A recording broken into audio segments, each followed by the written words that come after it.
Comment travailler à l'étranger en tant qu'entrepreneur web? C'est ce qu'on va voir en détail dans cette vidéo. Donc, je suis actuellement avec David Vigneron. Salut David. Salut Maxence, bonjour à tous. Donc, juste avant de voir tout ça en détail dans cette vidéo, je vous invite à cliquer sur le bouton s'abonner juste en dessous pour rejoindre plusieurs dizaines de milliers d'entrepreneurs à succès abonnés à la chaîne YouTube. Donc, je vais te laisser te présenter pour les personnes qui ne te connaissent pas et on va revenir parce qu'on a une belle expérience en commun sur des voyages à l'étranger. Donc, j'ai été résident à Malte pour ma part de fin 2012 à début 2018. Je suis résident à Tallinn, capitale de l'Estonie, depuis avril 2018. J'ai voyagé aussi dans une quarantaine de destinations depuis 2011, donc depuis le 1er février 2011, c'est mon démarrage sur Internet. Donc, je te laisse tout nous dire ce que tu fais et ce qui t'a amené à aller dans d'autres destinations complémentaires à moi et évoquer les avantages. On donnera notre point de vue personnel par rapport à ça. Oui, la magie de l'étranger et la magie des autres cultures. Bon, alors je vais essayer de ne pas être trop long parce que je peux faire 2 heures, mais je ne pense pas qu'on ait 2 heures. Donc moi voilà, comme tu l'as dit, je suis David Vigneron, je suis entrepreneur du net, donc infopreneur aujourd'hui, c'est-à-dire que je vends des formations par internet autour de la thérapie, hypnose, développement personnel, etc. J'ai une activité quasi essentiellement, exclusivement en e-learning, donc ce qui me permet de pouvoir travailler de n'importe où et donc comme on dit de pouvoir voyager en travaillant, ce qui est un énorme avantage. Et comment j'en suis arrivé là? En fait, très rapidement, moi la première fois que j'ai pris l'avion, j'avais 34 ans. Ok. J'avais jamais voyagé tardivement. J'avais jamais pris l'avion avant. À cette époque-là, j'étais encore salarié, donc encore tributaire de mon travail avec des plannings, des trucs, etc. Et fin 2015, je découvre l'infoprenariat, je mets tout ça en place, etc. Et puis, petit à petit, je recrute des gens dans mon équipe, voilà, je délègue certaines choses et je me rends compte que tout en continuant à vivre de mon activité, je peux voyager et travailler en fait. Voilà, c'est possible de voyager, de travailler, tandis que dans mes croyances à moi, c'était pas possible. C'est-à-dire qu'il y a quand même un certain nombre de choses à mettre en place évidemment, des trucs à mettre en place, des trucs à éviter, des erreurs à ne pas commettre, on pourra en parler, des avantages, des inconvénients, etc.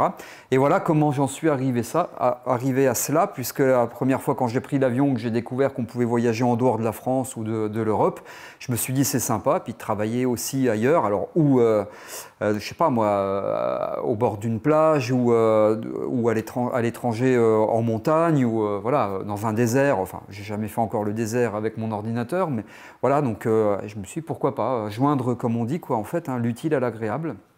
Et voilà, alors moi je suis pas forcément là, en ce moment, je suis attaché à un pays, si je peux dire, mais je ne prévois pas d'y passer 30 ou 40 ans. Voilà, c'est l'avantage aussi d'être nomade, encore que j'ai toujours un domicile en France, mais c'est l'avantage d'être nomade. Il suffit d'avoir un bon sac à dos, une bonne valise pour pouvoir ranger l'ordinateur, tout ce qu'on a besoin, des bons outils de communication pour parler avec les autres membres de l'équipe, et puis voilà, quoi, comme tu le fais aussi. Voilà comment j'en suis arrivé à cela. Et moi, l'important pour moi, c'est de pouvoir continuer à travailler tout en conservant un niveau de plaisir à 10 sur 10.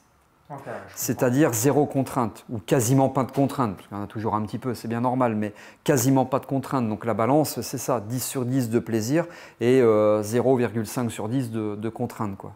Ah, complètement. Alors, est-ce que tu peux nous donner un petit peu ta journée type quand tu es à l'étranger et aussi les destinations auxquelles tu as réalisé en long terme pour vraiment être en immersion si demain vous avez une activité sur le web. Peut-être que vous l'avez comme nous depuis de nombreuses années. Donc moi, c'est depuis le 1er février 2011. Donc ça fait, je suis un dinosaure du web par rapport à ça. Et je vous partagerai ensuite moi mes avantages personnels. Pourquoi je suis à l'étranger plutôt qu'en France pour travailler. Alors en fait, les 3 principales destinations long terme que j'ai fait, la première, je vais dire, c'est la France. Mais pas forcément toujours de chez moi, c'est-à-dire pas bloqué entre mes 4 murs. Okay. Je peux travailler de la Bretagne, nord, est, sud, ouest, etc. Enfin voilà, de n'importe où. Le Portugal aussi, j'ai fait pas mal. Le Portugal, donc plutôt le nord du Portugal, à savoir Porto ou les alentours de Porto, Braga, Arcos de Valdevez, etc. Et beaucoup aussi le sud du Portugal, donc la magnifique Algarve, Albufeira, Portimao, etc. Et puis là, actuellement, je suis, bon, pas là présentement tout de suite, mais je vais y retourner dans une petite quinzaine de jours, le Maroc, hein, en l'occurrence Marrakech. Alors pourquoi? Parce que 3 heures de vol de Paris. Parce que là, j'y ai passé tout l'hiver et même un peu plus. Et au mois de décembre, on avait en moyenne entre 26, 27 et 30, 35 degrés. Ouais, les hivers Covid, tu étais à Marrakech. Ouais, j'ai passé tous les hivers Covid à Marrakech. Donc là, c'est quand même hyper plaisant. La facilité de plein de choses qu'on n'a pas forcément en France, ou alors c'est très cher, comme on l'évoquait en off, c'est-à-dire il me manque une bouteille de shampoing, en une demi-heure, 1 heure, c'est livré. Les courses de A à Z, c'est livré. Moi, ce que je ne me fais pas livrer, c'est juste les fruits et légumes parce que je veux toucher avant, je veux voir la qualité, voilà. Mais que ce soit les packs d'eau, je sais pas moi, pots de confiture, les pâtes, le riz, la moutarde, voilà, c'est livré. Avoir quelqu'un à domicile qui vient pendant que vous travaillez sur l'ordinateur, vous créez du contenu, comme on dit, ce qui va vous rapporter de l'argent pour pouvoir vivre. Et cette personne-là vous fait le ménage, à manger, enfin tout ce que vous voulez, quoi, les lessives, etc. C'est facile, c'est possible. Et voilà, c'est ça vraiment que j'aime beaucoup. Donc en fait, moi de base, je n'aime pas la routine. C'est pour ça que mon premier travail, dans une autre vie, on peut presque dire maintenant, c'était, j'ai choisi ça pour casser la routine. Je voulais pas de routine.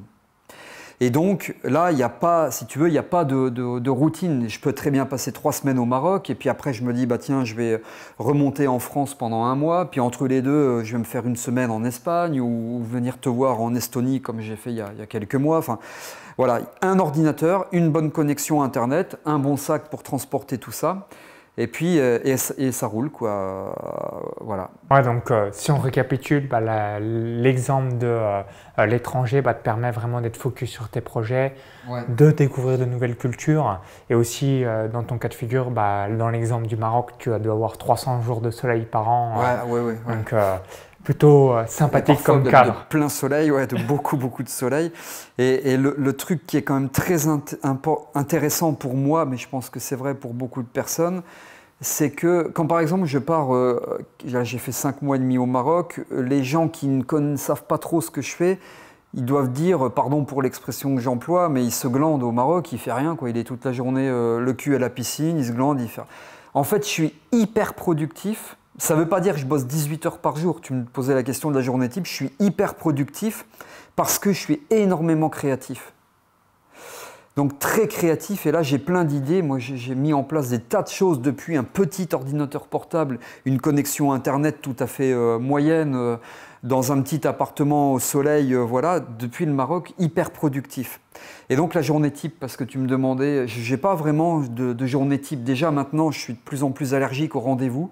C'est-à-dire, tiens, on se donne rendez-vous à 11 h. Bon, j'évite tout ça, je préfère les échanges WhatsApp. Bon, quelquefois, il y a quand même des rendez-vous. Visio sur Zoom. Ou les visios sur Zoom, mais il y a toujours une contrainte horaire, j'aime de moins en moins. Mais bon, quelquefois, il faut quand même le faire. La journée type, moi, je me lève pas forcément hyper tard, 7h30, 8h. Je me mets sur l'ordi, je fais les trucs vraiment obligatoires qu'il faut faire en buvant un café. Douche, enfin voilà, les trucs habituels. Et puis je sors à Marrakech en tout cas de l'appartement à 10 h. Et là je vais vers 10 h, 9h30, 10 h. Et là souvent je vais me poser dans un café, alors pour boire un verre d'eau ou un autre café ou une tisane ou je sais pas quoi, enfin voilà. Et souvent j'ai un papier, un crayon, point barre, une bouteille d'eau, parce qu'il faut boire de l'eau au Maroc, une bouteille d'eau. Et là je note tout parce que je suis méga créatif et je note, j'écris et quand je rentre chez moi après, je mets tout sur l'ordinateur ou dans une to-do list pour que ce soit concrétisé en termes de passage à l'action. Après, je retrouve des copains qui ont aussi une activité sur Internet, un vendeur d'or sur Internet, un autre qui vend des piercings, enfin voilà. Après, on mange très souvent dans le même snack. Alors, j'aime pas la routine, mais pour autant, c'est très souvent dans le même snack, super bon, etc. Puis voilà, quoi. Enfin, je ne vais pas dire une vie de pépère, parce qu'il n'y a rien en soi de pépère, mais du boulot, de la productivité, de la créativité, et puis la possibilité de faire à peu près ce qu'on veut, quand on veut, mais pour autant, le travail est fait, quoi. Ouais, c'est ça la magie du web de manière générale, c'est de pouvoir faire ce qu'on veut, quand on veut, où on veut, avec qui on veut. Donc rappelez-vous, si aujourd'hui vous êtes sur Internet ou encore vous souhaitez être sur le web, zéro contrainte géographique parce que tout tourne depuis n'importe où dans le monde. Donc moi, je suis résident à Tallinn. Toi, tu vas être là au Maroc dans quelques jours. Zéro contrainte horaire parce que tout tourne 24 heures sur 24, 7 jours sur 7. Et zéro contrainte hiérarchique parce que vous êtes votre propre patron. Donc ça, c'est assez grandiose par rapport à ça. Donc souvenez-vous, zéro contrainte géographique, zéro contrainte horaire, zéro contrainte hiérarchique. Et je rajouterais là-dessus, c'est qu'il faut avoir le mental de, je ne sais pas si le terme est juste, peu importe, d'un super entrepreneur, c'est-à-dire qui est capable de déléguer et ou d'automatiser, déléguer ce qui n'est pas automatisable. Parce qu'en fait, on en parlait, c'est du management, quoi, à un moment donné. Au-delà de l'aspect production, je réalise des formations, je crée moi-même les contenus, etc. Parce que si je parle de prise en charge des douleurs, c'est moi qui crée les contenus, bien entendu. C'est du management, voilà. Gérer le programmeur, gérer le support, manager, quoi, voilà. Voilà, c'est effectivement cette, je trouve, immense liberté de pouvoir faire ce qu'on veut, quand on veut, où on veut. Sans être dépendant, à part d'un ordinateur et d'une connexion Internet. C'est pas de la chance, hein. C'est du travail hein, pour arriver à ça. Quelquefois on me dit tu as de la chance. Non, non, c'est du travail. Et tu vois, ce qui est très rigolo à Marrakech, c'est qu'il y a beaucoup de personnes qui sont pas forcément, je me confie pas à elles, elles savent pas forcément ce que je fais, mais qui me disent mais en fait tu fais quoi, tu vis de quoi, bah moi je la fais courte parce que si je commence à expliquer tout ça, on comprend rien ou alors on dit c'est un mytho. Bon, je dis je suis infirmier, point barre. Ce qui était mon premier métier, je ne rentre pas dans les détails. Mais bon, sauf qu'à un moment donné, ils ne comprennent pas pourquoi je passe 5 mois en se disant bah, tu es infirmier, donc tu es salarié, donc tu ne travailles pas, comment tu vis, tu vois. Bon, ce n'est pas toujours évident pour les gens venant de l'extérieur, étrangers à ce milieu, de comprendre. Mais bon, à un moment donné, j'explique et puis ils comprennent. Comme je dis, c'est les métiers d'aujourd'hui, quoi. C'est les métiers du digital, c'est où on les exploite à fond, où on fait en mode je deviens salarié de ma propre entreprise et je deviens esclave de moi-même. Or, je ne voulais plus être esclave d'un hôpital, parce qu'à un moment donné, je me suis considéré comme étant esclave, et encore moins esclave de moi-même. Parce que la grosse complication quand on est à son compte, c'est que moi, mon patron, je l'ai sur mon dos 7 jours sur 7, 24 heures sur 24, il ne me garantit pas de salaire, il ne me garantit pas le chômage, il est extrêmement dur puisqu'il est très perfectionniste, puisque c'est moi, quoi. Voilà. Donc il faut faire aussi la paix parfois avec soi-même, hein. Sinon c'est un peu compliqué. Donc c'est l'organisation, c'est être capable de déléguer, etc. Je ne sais pas si je réponds à la question, du coup je vais un peu partout. Mais... Je vais rebondir par rapport à ton dernier point. Soyez indulgent avec vous-même parce que c'était Frédéric Mazzella, donc fondateur de Blablacar, qui disait la chose suivante. Un nombre incroyable de personnes souhaitent quitter leur patron pour être leur propre patron et de manière générale, on va être davantage exigeant, voire ultra exigeant avec soi-même plutôt avec quelqu'un qu'on aurait dans son équipe. Donc du coup, si c'est pour avoir un patron plus dur, donc nous-mêmes envers notre travail par rapport à ce qu'on faisait sur le passé, bon, ça va être compliqué aussi de se sentir épanoui, heureux et bien dans sa peau, bien dans son corps. Le perfectionnisme, ça se soigne, hein. J'en suis un très bon exemple. Je ne suis pas encore arrivé au bout de ma guérison par rapport à ça, mais bon. Alors, autre chose que je voulais évoquer, donc moi j'ai noté 4 avantages principaux de vivre à l'étranger. Donc, premier avantage principal, et c'est la même chose pour toi, c'est de déléguer les tâches de sa vie personnelle. Donc, vous pouvez très bien avoir soit une homemaid, une gouvernante, une personne qui va réaliser tout ce qui est de la vie courante. Donc, c'est la chose que je conseille de déléguer lorsqu'on est entrepreneur et qu'on commence à avoir des revenus confortables. Donc, ça va être quoi? Cuisiner le scie, aller au pressing, chercher le courrier à la poste, étendre, nettoyer, laver le linge. Ça va être également d'aller chercher des livraisons, des courses d'appoint, etc., etc. avec un paiement à la semaine. Donc, vous pouvez très bien trouver entre 10 à 20-25 euros de l'heure en fonction des pays dans le monde pour avoir une personne qui va vous épauler dans votre vie personnelle afin que vous puissiez vraiment être focus sur la valeur ajoutée de votre entreprise. Et puis comme on a 24 heures par jour, là aussi récupérer du temps pour lire, être créatif, passer du temps avec vos proches et vos amis ou encore même vous reposer directement dans la destination auquel vous... Et puis pour laisser de la place à la créativité qui après va conduire à de la productivité. Moi, c'est ce que je fais au Maroc, hein. J'ai Lamia, Soukaina, l'une des deux, elles sont étudiantes, elles viennent régulièrement pour le ménage, hein, quelquefois faire à manger. Elles sont contentes parce qu'on mange ensemble, elles font une tagine ou autre, voilà, elles font à manger des fois pour la semaine, je congèle, etc. Ça les fait vivre parce qu'elles en ont besoin. Donc je trouve que vraiment c'est une bonne action. Moi je suis pas chiant avec elles, donc voilà. Et pendant qu'elles sont là, moi je travaille et ça, voilà. Bon, elles savent qu'il faut pas me déranger, qu'il faut pas, sauf en cas d'urgence ou de question particulière, voilà. Mais ça c'est sûr que c'est aussi un énorme avantage. Et tu vois, il y a quelques minutes, tu parlais de courrier par exemple. Moi tous les polluants, je les dégage. Okay. Le courrier par exemple, tous les gens, alors que ce soit la banque, en France, l'agent immobilier, les agents immobiliers, parce que je fais aussi de l'immobilier en France, etc. Je suis clair avec eux. Les recommander, ce n'est pas la peine de me les envoyer, je ne vais pas les chercher. Je n'ai pas le temps d'aller à la poste, de faire la queue pendant 20 minutes, une demi-heure pour récupérer un recommandé. C'est mail et même le courrier. Au Maroc, j'ai 0 courrier, je n'y vais pas. Je me débarrasse de tous les polluants. Pour moi, faire les courses, c'est du polluant. Faire le ménage, c'est polluant. Faire la vaisselle, c'est polluant. Enfin, tu vois, voilà. Je ne vais pas rajouter le ménage, mais évidemment, moi aussi, c'est délégué. Les lessives, c'est polluant. Étendre la lessive, pour moi, c'est polluant. Et c'est doublement bien, parce que pour moi, c'est bien pour la créativité, la productivité, ça me dégage du temps. Et pour la Mias, Okaina, enfin voilà, parce que ça les aide aussi à vivre et à aller au bout de leurs études. Et moi, vraiment, j'aime beaucoup mon état d'esprit par rapport à ça, sans avoir les chevilles qui gonflent. Et je leur ai toujours dit, la priorité pour vous, c'est les études. Si vous devez venir un jour à 11 h et qu'il y a un problème avec vos études, vous me posez un lapin, mais vous allez en cours. C'est la priorité. Tant pis, la lessive attendra, la vaisselle, on s'en fout. Mais voilà, et tout ça pour dire aussi que je crois que quand on est entrepreneur, il faut être indulgent, etc. Il y a des limites, hein, évidemment, mais surtout respectueux des gens avec qui on travaille. Complètement. Voilà, des prestataires, hein, des assistants, ou voilà, le plus respectueux possible, même si moi je ne tolère pas le manque de rigueur, par exemple, hein, mais ça fait partie des qualités de travail. Mais en tout cas, moi, j'essaie d'être le plus respectueux possible.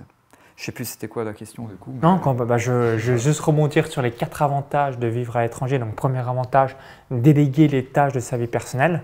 Deuxième avantage, 0 pollution mentale. Donc, qu'est-ce que je veux dire par là? Lorsque vous êtes dans un pays où les personnes ne parlent pas français, vous n'allez pas être pollué par les panneaux publicitaires, par la radio, par toutes les conversations, même des gens dans la rue. Je vais vous donner 2 exemples majeurs. Le Covid, la crise sanitaire depuis mars 2020 ou encore même la guerre en Ukraine depuis le 24 février 2022, c'est du cercle de non-influence, même si c'est malheureux, c'est ainsi. Je préfère, ok, j'ai l'information, il n'y a pas besoin qu'on me le rappelle 24 heures sur 24, 7 jours sur 7. Et du coup, le fait d'être à l'étranger permet de réduire cette charge mentale par rapport à du cercle de non-influence, puisqu'on ne peut rien y faire malheureusement à notre échelle. Numéro 3, la créativité. On a parlé à de nombreuses reprises parce que dès que vous changez d'environnement, vous êtes dans un lieu totalement différent. Votre cerveau va oublier tous ses repères et du coup, ça va développer aussi de la créativité. Donc, je vous invite à faire le test régulièrement. Vous allez voir, vous allez faire « waouh !»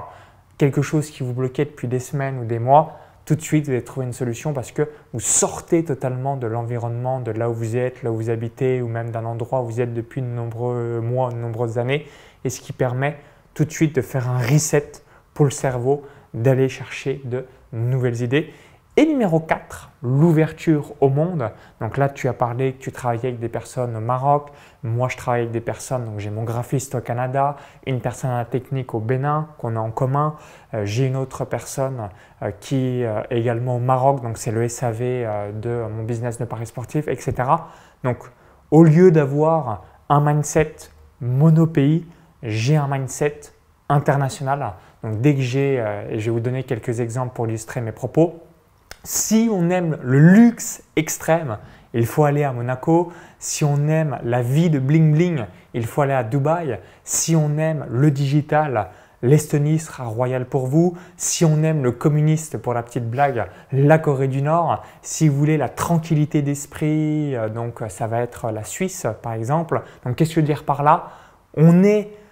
On a plus de 200 pays dans le monde, donc on aura forcément un pays qui va nous correspondre. C'est la même chose, peut-être que vous aimez mieux les ambiances latino. Est-ce que vous, c'est peut-être plutôt les ambiances scandinaves d'Europe de l'Est? Bref, en fonction de votre personnalité, de vous allez forcément trouver une destination qui va vous convenir. Et malheureusement, par rapport à notre conditionnement, nos parents, l'environnement, la société, on va être monopays plutôt qu'être vision internationale. Et Vous pouvez revoir directement mes feedbacks par rapport à l'Estonie pour donner rien que cet exemple. Si on ignore, eh bien, évidemment, on ne peut pas savoir les avantages de ce pays. Mais ce que je veux dire par là, ayez cette vision internationale plutôt que cette approche monopays. Puis c'est vrai que quand on a l'avantage de pouvoir travailler d'où on veut, moi aujourd'hui c'est le Maroc, mais peut-être que demain ça sera d'autres pays, je ne sais pas, peut-être l'Autriche, je ne sais pas du tout. C'est de ne pas s'enfermer dans un pays. Complètement. Voilà. Et de dire, bah tiens, dans 2 mois, j'aimerais bien quitter le Maroc pour aller. Bah, il suffit de. Moi, j'ai un préavis de 1 mois sur l'appartement que je loue. Hop, il est meublé, c'est réglé. Hein. Emballé, c'est pesé, terminé. Je prends ma valise, mon ordinateur et je pars. Tu vas dans une autre destination. Dans une autre destination. Quand je pars au Maroc, tout ça pour dire, il faut bien choisir le pays. Certaines personnes me disent, ouais, mais il fait trop chaud. Bah d'accord, donc c'est pas pour toi. N'y va pas. Si tu as peur de la chaleur et du soleil, va plutôt en Estonie. En Estonie, complètement. Voilà. Et si tu as peur du froid, bah va plutôt dans des pays plus au sud, voilà, plus à l'ouest et plus au sud. Bon. Complètement. Voilà, bien choisir le pays parce qu'au-delà de tout ça, les gros avantages, c'est la culture.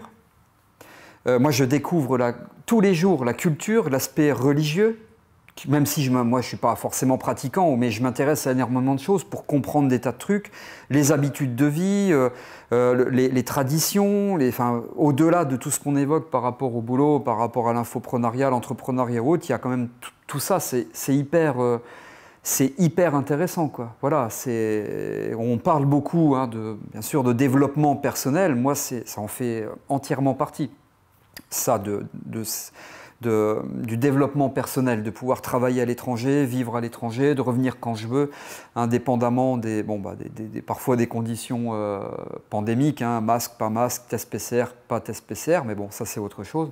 Mais voilà, moi je vous encourage vraiment à le faire si vous pouvez, vous donner les moyens si vous en avez envie, parce que c'est pas, hein, Maxence, je crois que c'est pareil, hein, c'est pas en claquant des doigts que ça se fait. Choisir le bon pays, soleil, pas soleil, neige, pas neige, sable, pas sable, mer, pas mer, enfin après voilà, ça c'est des choix à faire. Le coût de la vie, voilà, voir un peu ce que vous voulez pas. Et puis voilà, comme je disais, augmenter la balance plaisir, diminuer la balance contrainte, autant faire se peut, autant que possible en tout cas. Et puis voilà. Donc rappelez-vous, 4 avantages principaux. Déléguer sa vie personnelle. Ensuite, 0 pollution mentale. Numéro 3, la créativité. Numéro 4, l'ouverture au monde. Alors, est-ce que tu as un ou plusieurs inconvénients de travailler depuis l'étranger que tu aies noté au cours des dernières années? Je rigole, je vais en donner un avec une petite touche d'humour, mais vous allez comprendre. Le premier, éventuellement, c'est peut-être la connexion Internet. Parfois, ce n'est pas toujours évident quand on bosse sur le net. Bon, si on reste plusieurs semaines dans le pays, on sait, on connaît, on sait ce qu'on peut prendre comme fournisseur ou pas, là où aller travailler, si on veut aller bosser dans des espaces coworking ou autres, voilà. Bon, premièrement. Deuxièmement, une petite anecdote, il y a peu de temps, j'enregistre une formation chez moi, donc à Marrakech, micro et tout, nickel. Et c'était un vendredi. Et pour les musulmans, le vendredi, c'est très important. Alors, je ne connais pas les termes exacts, mais c'est la grande prière ou quelque chose comme ça. Et moi, j'habite pas loin d'une mosquée et je suis à 20 minutes d'une vidéo, donc je suis content. Et là, j'entends l'appel de la grande prière. Donc, toutes les mosquées qui se mettent à appeler à la prière. Et on entend que ça dans le micro, quoi. Habitant près c'est comme si toutes les cloches pour les chrétiens se mettaient à sonner, etc. Donc ça m'a complètement plombé la vidéo. J'ai arrêté, je me suis dit, je reprends dans 5 minutes, sauf que l'appel de la grande prière, ça dure une demi-heure, donc voilà. Ça, c'est les aspects rigolos. Mais ça veut dire quoi? Ça veut dire que c'est de l'adaptation. Et moi, un conseil que je vous donne, et là, je sors de ma phase d'humour, j'ai toujours en tête, et je me comporte toujours de la sorte, l'étranger, c'est moi. Dans les pays Maroc ou autres. L'étranger, c'est moi et c'est pas l'inverse. Donc c'est moi qui m'adapte. C'est-à-dire si je commence à être énervé par le fait que c'est l'appel de la prière, par la chaleur, je me barre et je vais ailleurs, quoi. Donc l'étranger, c'est moi. Et c'est à moi de m'adapter et pas l'inverse. Et c'est comme ça, je crois qu'on peut rester serein, créatif, etc., quoi, voilà. Un très bon mindset de ta part, parce que souvent les gens veulent imposer leur monde à eux dans un pays qui n'est pas le leur.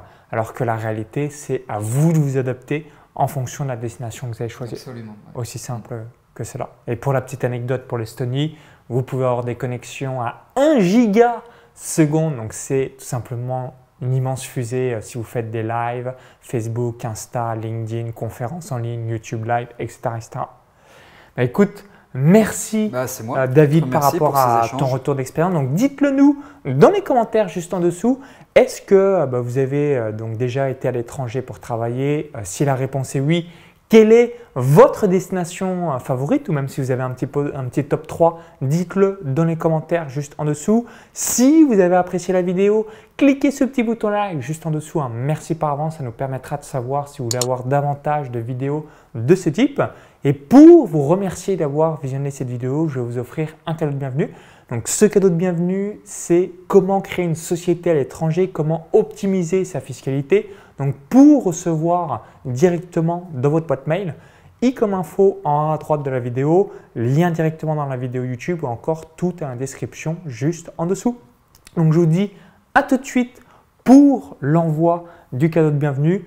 Au plaisir dans les commentaires qu'on lira directement avec David et on vous répondra avec grand plaisir. Et on vous souhaite également de très bons voyages et de très bonnes découvertes un petit peu partout sur la planète Terre. À très vite et bon bonus. Bye bye.